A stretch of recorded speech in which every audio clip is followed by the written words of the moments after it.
Hey everyone, and welcome back to Master Your Life Beyond the Founder podcast. I am your host, Luke Beastall, and we are in our Nottingham studio today, joined with Ian Cookson. He is an ex-print, now turned sports psychologist in training. Now he's come from Stockhead. We're just laughing then, weren't we? I just had to drop that in there because I like it with Manchester accent, even though he's got more of a softer accent. But look, I think what we're really excited about today, guys, is delving into his sort of where he was to where he is going. I think that's the big important part here because there's been a lot of changes, a lot of things that have guided him to where he is today. And I already can express and confidently say, because we had a coffee before and we were just chatting, that this story is going to relate to a lot of you guys listening in and watching this today. So Ian, welcome to the show. Thank you. Great to be here. Yeah. Are you excited? I am. And do you know, for a sports psychologist, a bit nervous as well. So, okay. Yeah. Where do you think the nerves have come from then for you? Is it opening up about your story? Is it just being on a podcast? Like what's... Yeah, a little bit of the kind of live performance bit. But we get this, when I'm teaching as well, there's always a little bit of nerves, a little bit of anxiety around, telling people, putting yourself out there, I guess. Yeah. So for you then, you talk about performance, obviously you work in high performance. Yeah. Do you come across this quite a lot with the sort of athletes and the people you work with, that sort of fear of being in the spotlight? I think for most of the people I work with, that's less of an issue. They actually love their sport so much that they kind of forget about that, I guess. Yeah.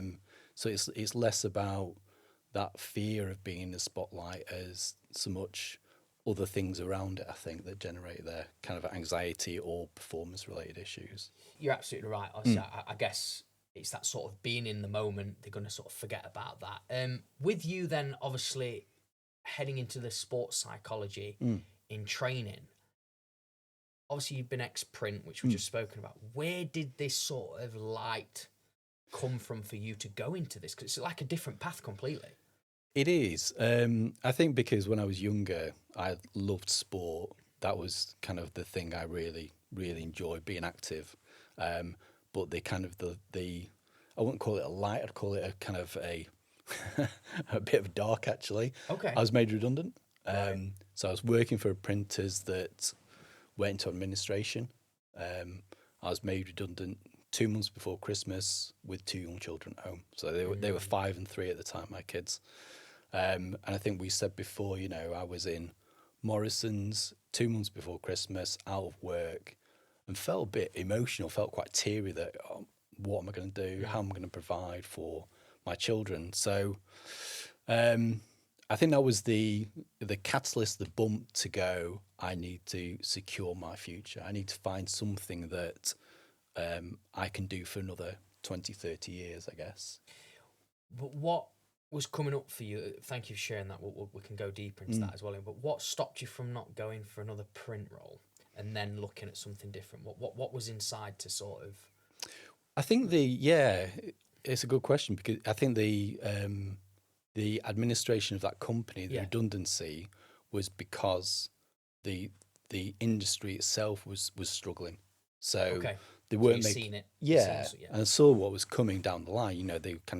There was very little money in it. They weren't making any profit really, and the jobs themselves that I was doing were disappearing. So I'd already been thinking about the fact that there was going to be a struggle in the future. But that push, that administration, that redundancy was just a little push. So that's interesting, because obviously you future-proofed it. You sort of looked into that long term. Yeah. And, for you, obviously, you shared there about being a kid. You was quite sporty. Yeah. You was quite active. Tell us a little bit about that. What did you sort of do then as a child growing up? What was your sort of go-to sport or multiple sports? So my sport was football, really. But I ran and I cycled and I was in scouts and camped and all those things. But I think if I go right back to when I was a toddler, my mum had 5 kids. Wow, I was the big second. family. Yeah. I was the second, and she always said if she'd had me first, she wouldn't have had any more children, because I was an absolute nightmare. I was just so energetic, chasing cats through doors, emptying stuff out on the floor, just, Full so on. much. Yeah, Yeah. yeah. And I think the sport and the being active was kind of that, just needing to be doing things, Brilliant needing to energy be, though, yeah, I guess as well. yeah. So yeah, as I grew up, kind of found football and loved playing football, but did loads of other things that were just being active and outdoors, and don't think never really lost that. Yeah. This is good though, so it's obviously quite a nice reflection piece Yeah. to sort of see how this is all going to join together as we go through this episode. So football was your thing. Obviously, you were super active, very out there. Football wise, did you play at like what level did you get to? Was it just sort of more fun, or was it? Did you want to go to the high performance level? Or? I never, I guess I didn't ever think that I was good enough. Really? Yeah, I discovered it, I guess, quite late because my stepfather wasn't really into sport. So I started playing when I was probably only 8 or 9. Right. And then in high school, we had a couple of years where we didn't have a team because there was a teacher's strike. So kind of missed a lot of, didn't really play junior football till I was 15. So I hadn't really had any aspirations to be professional. But then once I started playing, I was reasonably good, and played. I guess the highest level I played was kind of county level. Yeah. So Nice. reasonably good. Yeah. Yeah. I mean, I could run and I could tackle. I just couldn't pass, shoot, or head. That was the problem. You know your strengths, you know your weaknesses. Exactly, That's so. What would you say in terms of like a player? What type of player was you like in the dressing room? Very quiet. Okay. Very quiet. Right. Yeah. Always, I guess, not intimidated, but yeah. You get, and you'll know this, a lot of big characters in football. Sure. If professional level and amateur level, loads of joking around, loads of banter, loads of big characters trying to dominate the space. Yeah, So yeah. And I was very, as a child and as a young man, pretty quiet. So yeah, not. So this is interesting because obviously I heard you not so long ago in this episode talking about how you was just out there as a kid, Yeah. probably making lots of noise, running Yeah. after cats, whatever, all this. But then it seemed to be that you went into this sort of more quieter mode. If you know, Yeah. was that like did that come from anywhere specifically, or was that just you growing into? Was you always a bit more quieter, or?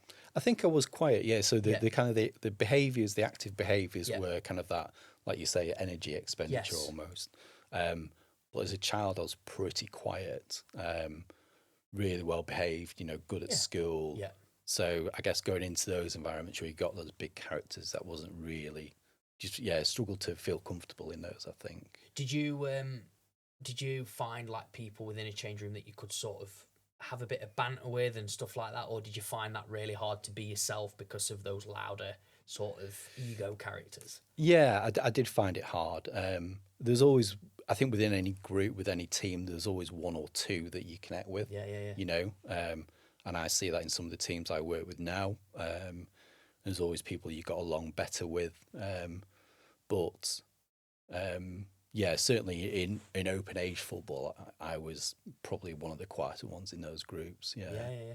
So for you then, obviously now you're in coaching yourself. Obviously you've been coached, I'm sure, by quite a few different types of people as well. What have you found to be the most powerful tool that you use in your coaching today for people that you work with?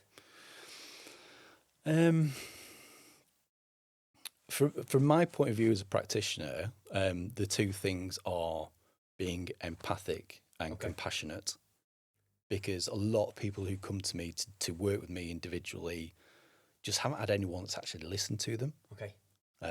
Ironically, you say listening to me talk about this, but I worked with a lady who was going through the menopause. She was a paddleboarder, a kayaker, sorry, and she just absolutely lost her way with it, and she couldn't get back in the boat because she'd fallen out, and she struggled to understand how she'd lost this ability to enjoy this sport she'd done for 20 years.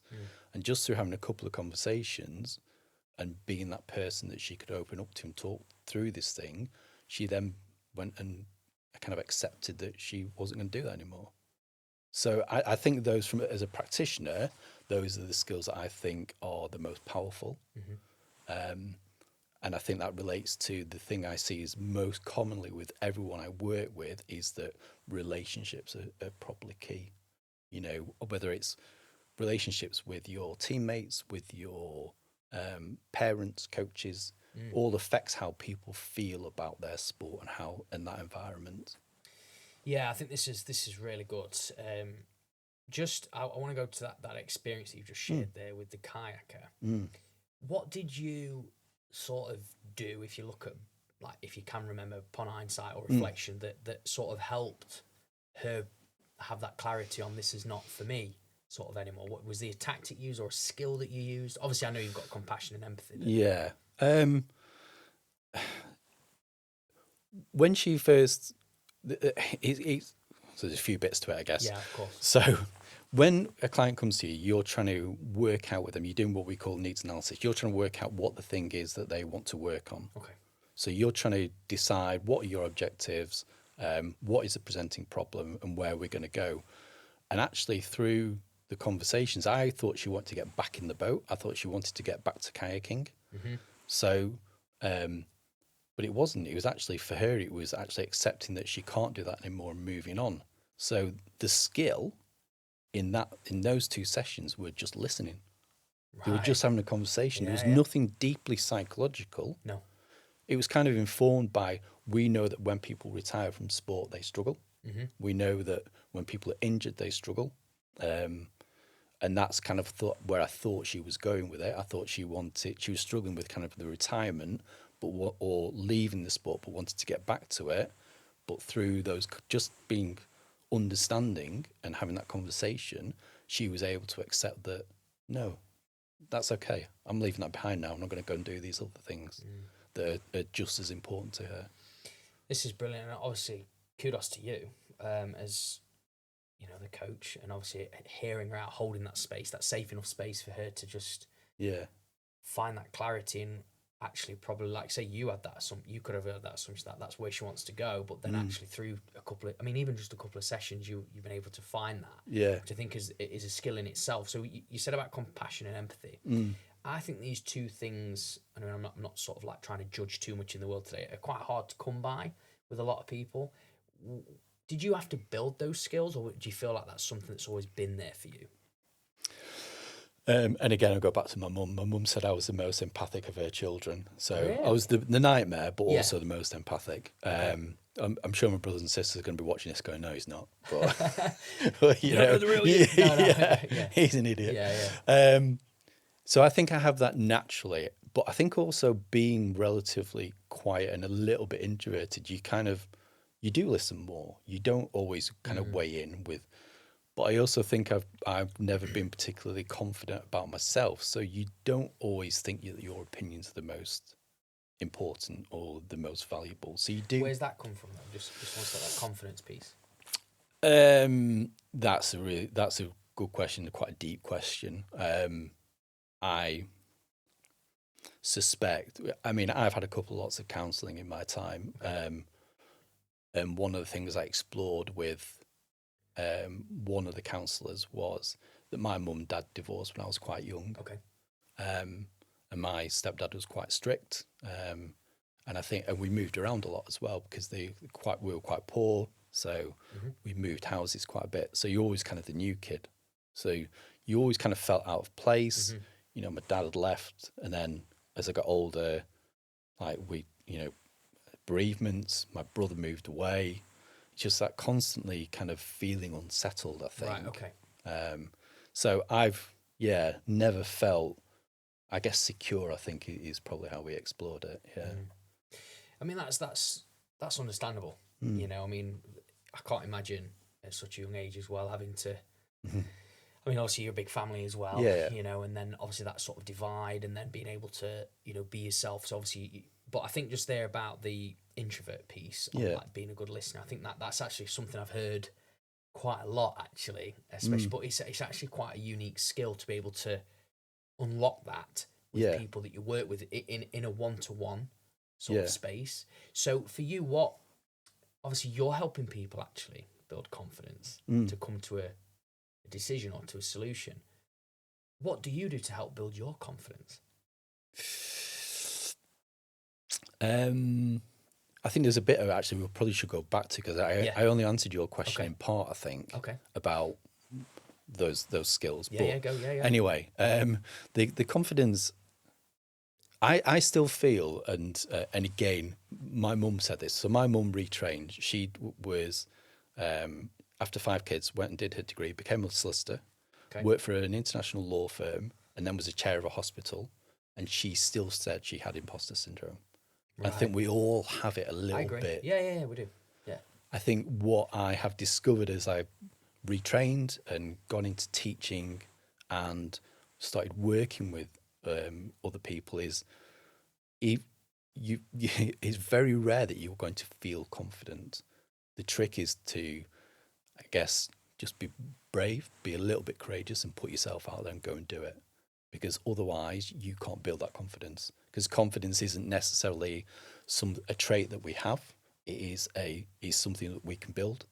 So by going out there and doing these things, you can build that confidence that you are competent and you are capable of doing them.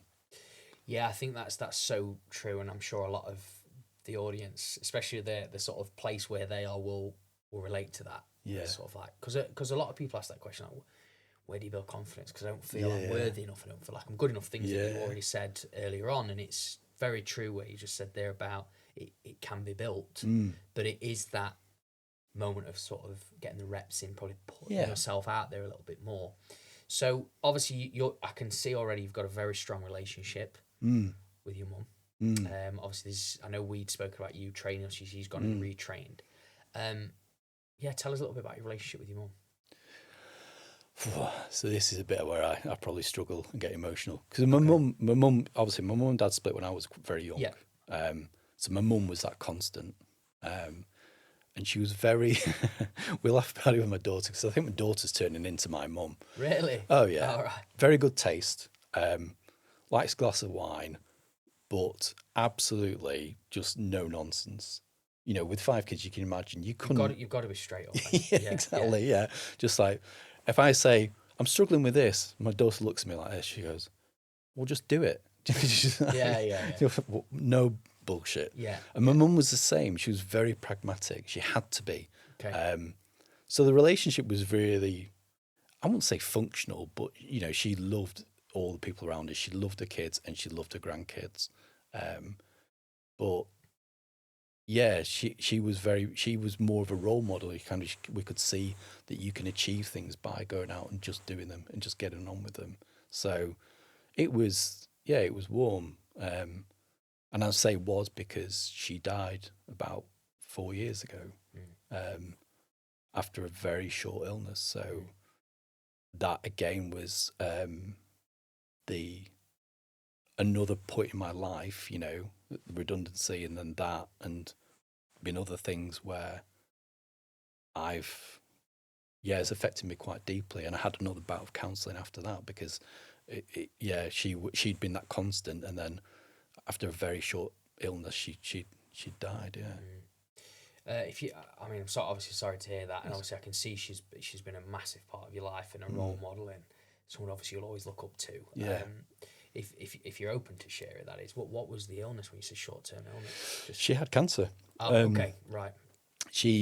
We came out of, so this was, so if you remember through COVID, yes, series of lockdowns, and then there were local lockdowns at the start of. I can remember that. Yeah. 2021, I think. Yes. Yeah. And we came out of the last of those, and she hadn't felt well, and she went to the doctors, and they said it's stage 4 cancer, it's terminal. And she obviously tried chemo. She hated it, didn't make her feel any better, so there was no real respite. And then she decided against a second round of chemo and passed away in the February.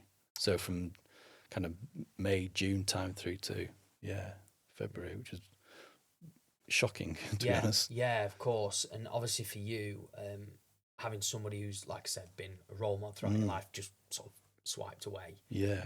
Must have been hard. Obviously, you said you had bouts of counselling again. What helped you get through this sort of dark moment in your life?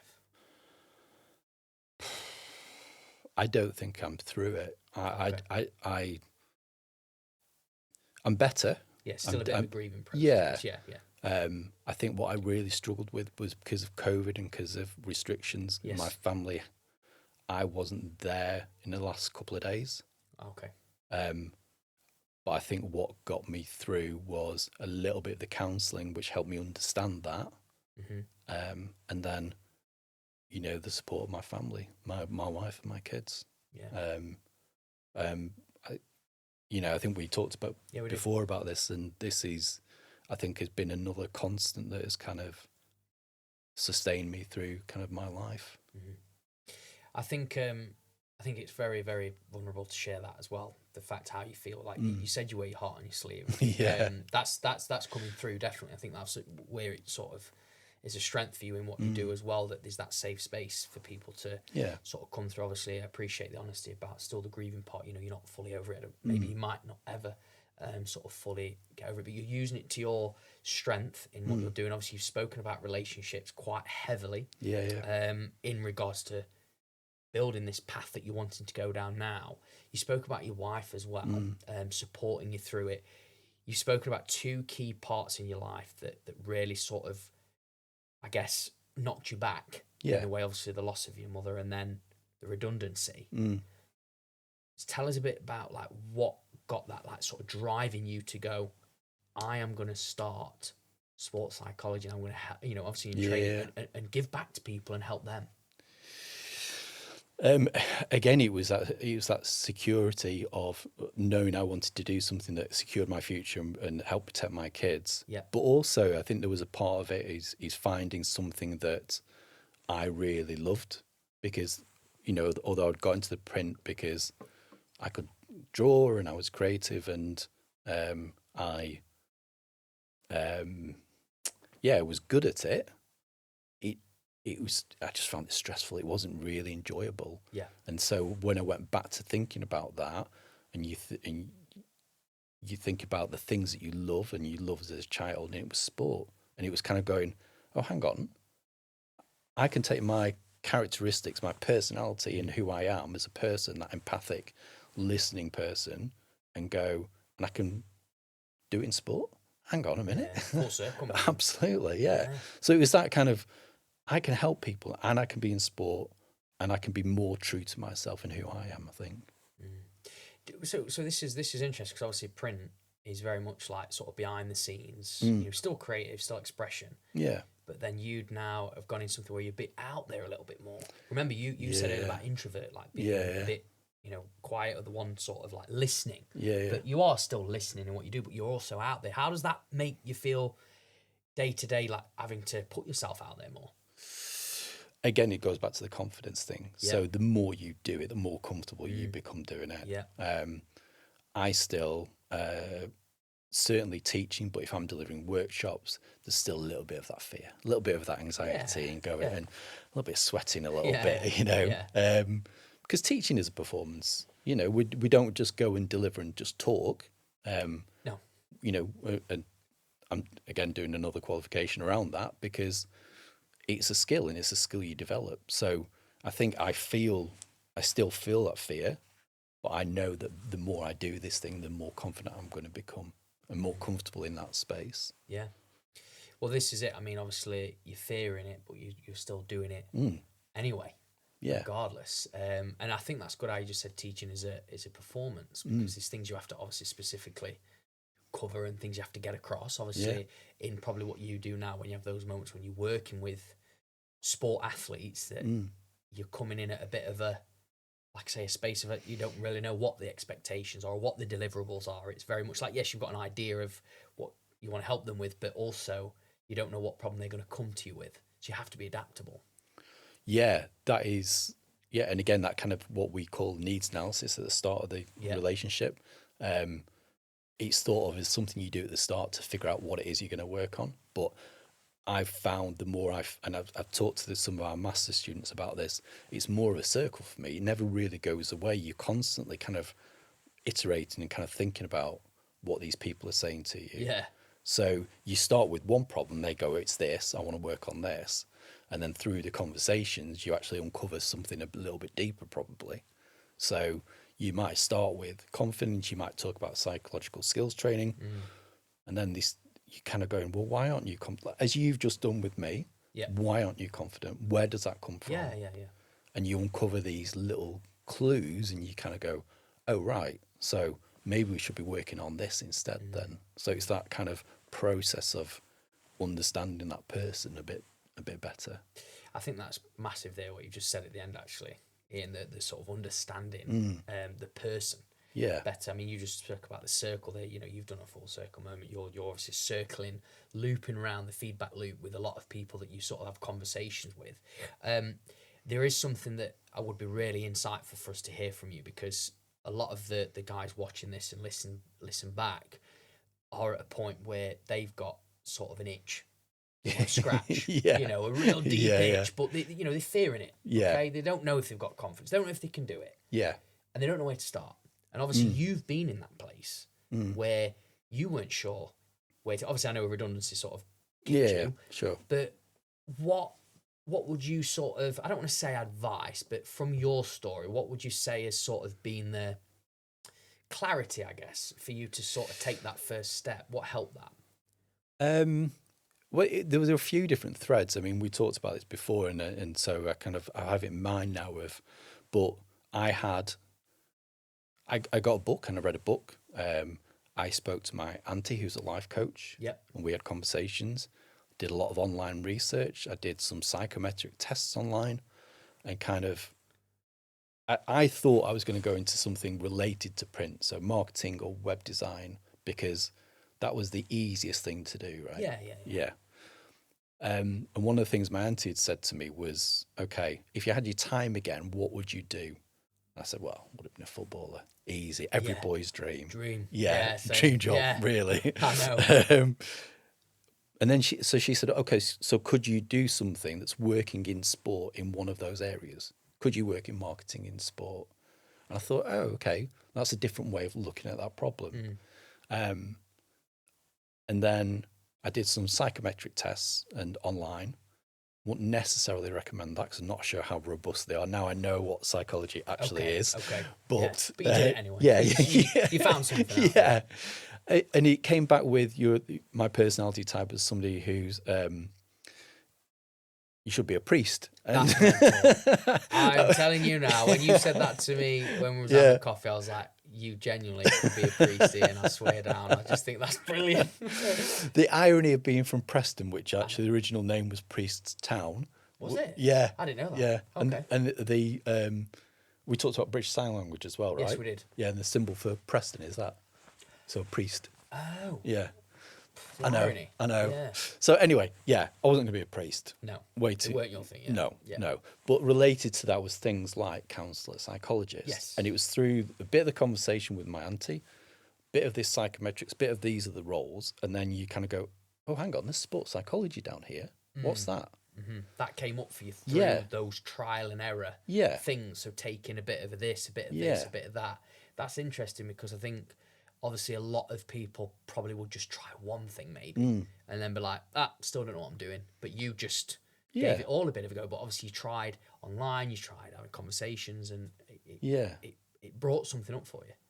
Yeah, and it's ironic that my son he's studying film production at university, and he's going through the same conversation. So he's not sure if he wants to be producer, director, or camera operator, or cinematographer. Yeah. But he's trying them all. He's kind of exploring it and trying to work out what the thing is that he feels is most, or he feels connected to the most, I guess. Yeah. But don't you think though? I mean, title and obviously I find this as well when I sort of intro people into the podcast. I feel uncomfortable asking what the title is because I feel that we're quite multidimensional today in what we do. We kind of can do a lot of different things. It's hard to probably. Get, I guess, specific in what it is. And does it really matter? What do you think on that? So titles in psychology are quite important. Okay. Anyone with a degree can call themselves a psychologist, which is weird. Yeah. But there are some titles, so things like a clinical psychologist and a sport and exercise psychologist are what we call protected titles. You can't use those unless you're qualified Right. and accredited. Yeah, totally get that. Yeah. Yeah. So that's why I clarified that I was a sports psychologist in training. Okay. Really important for me Yes. to be honest about that. So yeah, I get that. For me, titles are important because they do denote that you've done the training, you've got the accreditation. But then I do wear multiple hats. Yeah, I do teach and I work one-to-one, and you know, I'm not sure what captures that. So when people ask me what I do, I kind of go, yeah, there isn't one label that captures all of that it's stuff. hard, isn't Yeah, it? yeah. So what do you say when people ask you, like, what do you do if you go networking or something? I tend to say psychologist because it captures both of those Sure. things, and Yeah. maybe some of the other stuff I do around research as well. So it kind of, it just, but then people automatically think you're a clinical psychologist, that you're going to do, they go like that. Yeah, they think you're going to read their mind. Yeah, probably because you're probably looking into my soul or something. Yeah. You're like, don't do that. Yeah, You yeah. can't do that. So I do use that as a catch-all, I guess, for everything I do. And then when people ask, for a bit more information, then you can kind of go, well, I do a little bit of this and I do a little bit of that. But yeah, titles are kind of one of those tricky things within psychology. I suppose it is, obviously, if you've got, like I say, accreditations, degrees, all that stuff. What do you love most about sports psychology? I think it blends that. So I was at school, I was the classic all-rounder. You know, Okay. I was good at sport, I was good academically, did loads of, sponsored stuff, part of the community, school community. And I think that probably encapsulates who I am as a person. So sports psychology does bring together the intellectual bit of me and the sport bit of me. But I kind of quite like that. What I really love is that challenge of going, so trying to solve that problem. What is this issue that we're talking about? What is it we're trying to understand here? And trying to find something where, like the kayaker goes, that was it. That really helped. So if somebody does, I genuinely get goosebumps if people tell me that. Give me that feedback that really helped them. Massive. Yeah, this is so good. The fact where obviously you love helping people. You're an all-rounder, so that shows that you're versatile. You're quite adaptable to people's sort of issues, and that you love that it allows you to, I guess, express who you are. Yeah. Like you can feel genuine in what you're doing. Yeah. How important is that? I think it's huge, and I think that's why I struggled when I was in print, because it wasn't me, it wasn't who I wanted to be, and it's the message that I've given to my kids to go and do the thing that you want to do. Don't feel that you have to follow a particular route.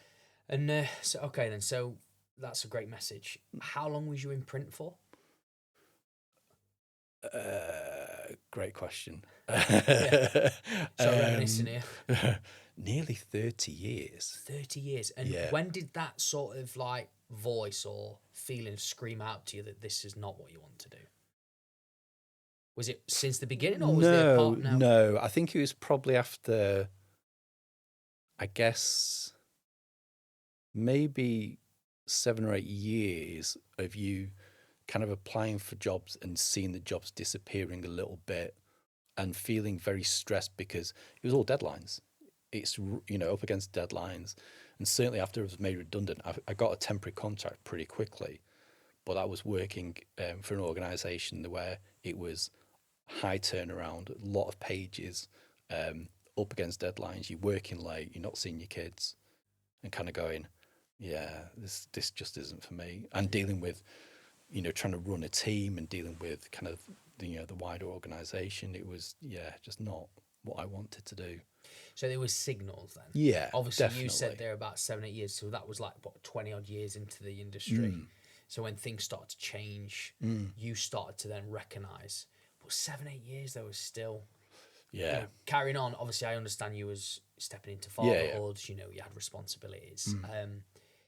I want to go into the part of obviously your wife, because obviously you've spoken about already about how much she supported you. Yeah. Like, what's that meant for you, having that support there, being able to go after what you want to do? I can feel myself smiling now. We've been married 25 years.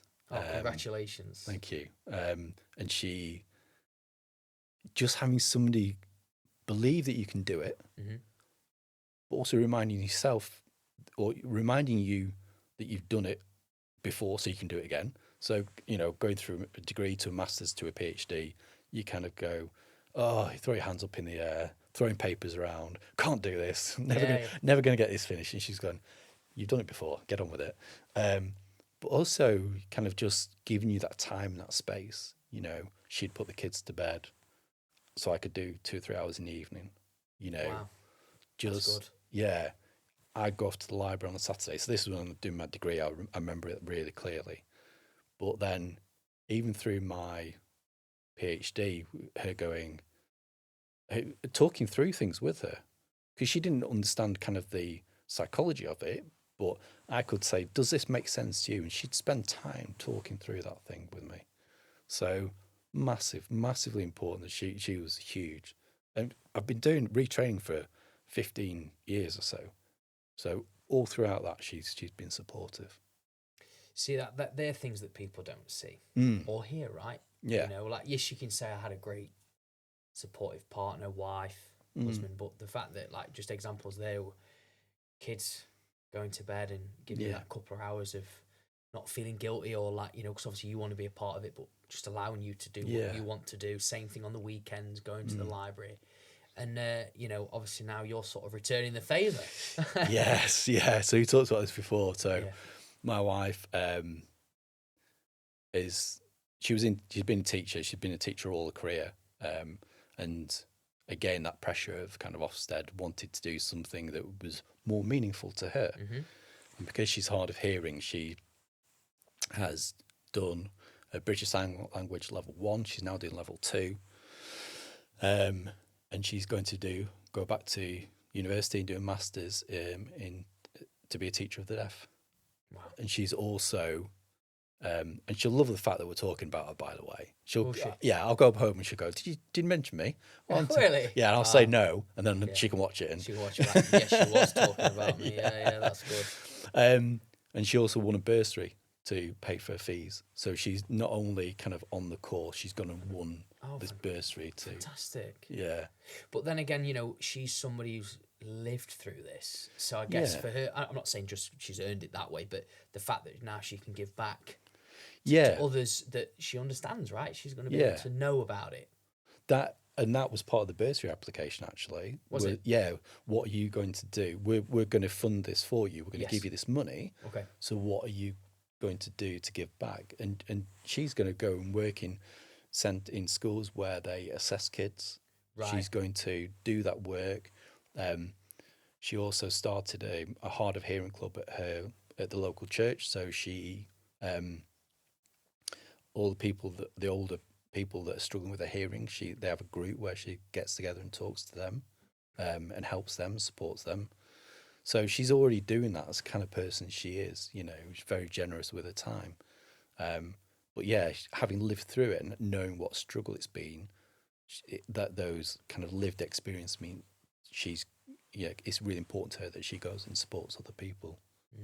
There's quite a common thread here though for both of you as adults, right? You sort of, you're doing it for genuine reasons. You want to give back. You also want to be educated. You want to sort of ensure that you're being a role model in a way. Obviously, you've spoken about your kids as well. Like I could feel that sort of like passion behind that. I want to be able to show and also lead my kids to that they can do whatever they want to do. If we like sort of, I don't know, maybe fast forward 15 years, 20 years, what do you sort of want to be saying to yourself now in what you've achieved or where you want to be? Well, that's a good question. In 15, 20 years, I'll be retired, I hope. But Dream. Yeah. I think just to keep pushing, because I'm kind of nearly there. Obviously, I got my doctorate last year, and I'm nearly at the end of my accreditation. So it's just to keep pushing and then to keep developing. Don't think that that's it. I think And that's the thing I think that's been driving me over the past 15 years or so, is never feel that that is the end. Although you've done that bit, there's always something else you can do. There's always more development you can do. Yeah, and do you feel like, I don't want to say is age, do you feel like age is against you, but do you also, is there any feeling there or sort of roadblock? You just said about continue developing, even at this sort of age that you're at. Rude. You know, I've got to be honest, you know, because there'll be a lot of people, you know, probably going, why now? Well, yeah, I mean, like I say, I had that role model from my mum. I started a lot later. She started in her, I want to say late 20s. I started in my late 30s. I think the age thing is hugely beneficial in terms of I have those experiences to draw on when I'm working with other people. You know, having been through counselling, bereavements, and all sorts of health challenges, my family and blah, blah, blah. So I think it's really beneficial. But in a way, I feel like it can sometimes work against you because a lot of the other trainees are very young and don't have the commitments that I had. So they've maybe got a bit more freedom to go and work for free or to move, relocate, you know. So kind of a bit of a double-edged sword, I think, age at times. Yeah, I mean, obviously what I love most, though, is about how you've spoken about the positives first, rather than, you know, the negative of where you're at. I totally agree. I think you can't knock your wisdom and your experience over the course of the years. Obviously, you're now on this path of development. But ultimately with what you're trying to achieve, obviously, you're right, you know, your education, you're very close to, like you said, certification. What is your sort of mission? Like, what's your sort of dream vision of where you're going? Like, what do you want to do?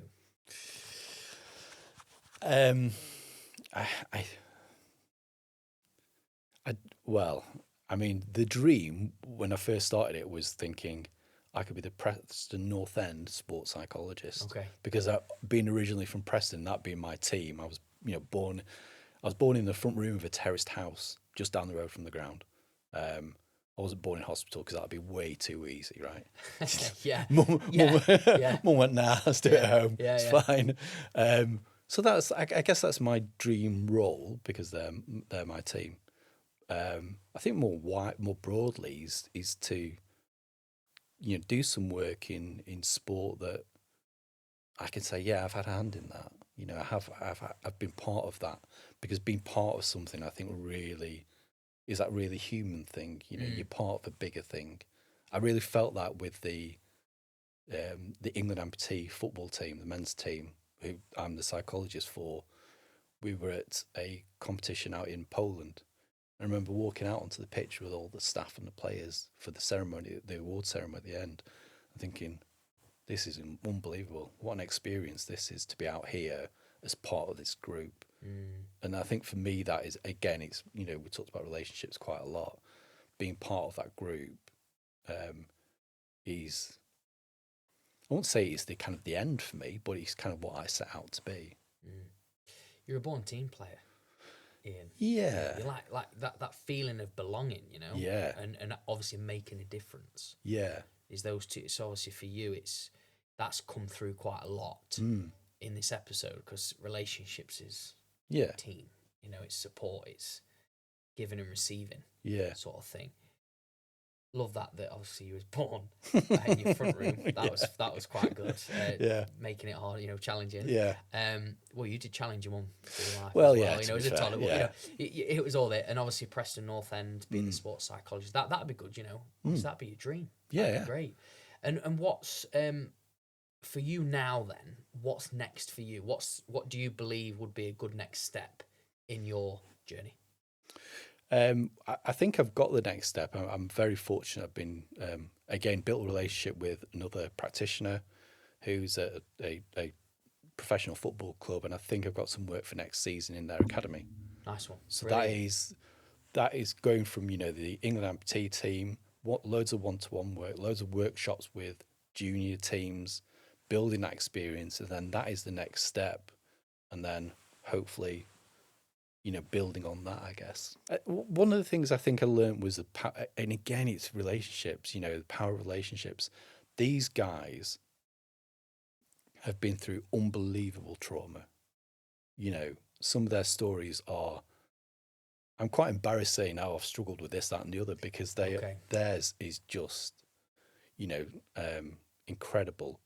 But also how resilient people can be.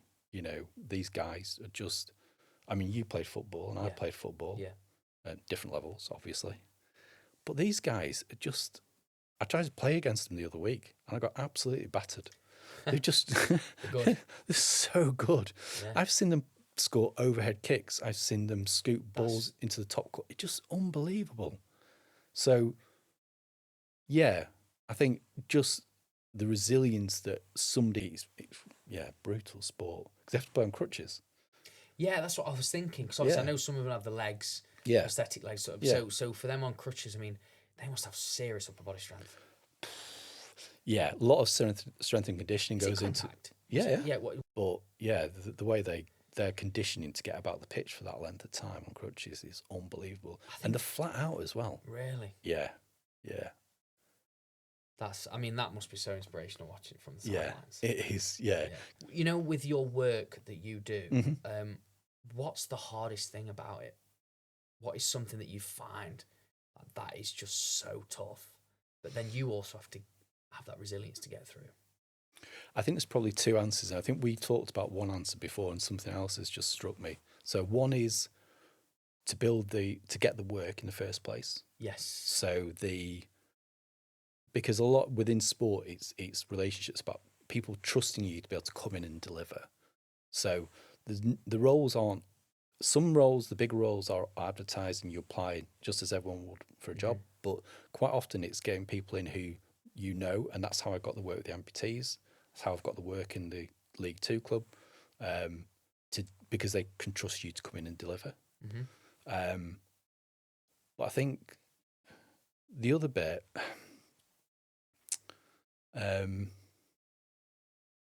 remind me what the question was. The hardest thing. About the work that you do. Yeah. The hardest thing is working individually with junior athletes, because if I'm working one-to-one with a child, essentially, there's so many things going on in their lives that are creating problems and pressure for them. It's really hard for me to connect with them. It's really hard for me to get through to them. And some just do not want to be in the room because the parents have brought them in. So that is one of the most challenging parts of the actual applied work that I've done. And there are times when I've had to walk away because the child just doesn't want to be there, doesn't want to communicate. Yeah, you don't force it. No. They're probably still learning about their emotions as well. Yeah. I guess. Yeah. Regulating stuff and feelings of, like, if it's sadness or excitement. Because that's something you develop over time. You those things grow and get better as you develop. So, emotional regulation is a big one because it's based on your experiences. Yeah. So that, in terms of the practice, so there's two bits: the kind of getting the work, and then the practice is working with juniors and working out how you can connect with those people. Yeah, that's such a really key, something that you wouldn't think. I mean, from the outside, it would be so challenging. But obviously, for you doing that action of the work with them, realizing that. Well, look, obviously, we're getting towards the end. Ian, it's crazy. Flowed nicely, really easily. There is one more question that I want to ask you before we get on to sort of like where people can connect. Okay. It's one I ask every guest who you've listened to the show. You'll know these questions come in. From your perspective, what does mastering your life mean to you?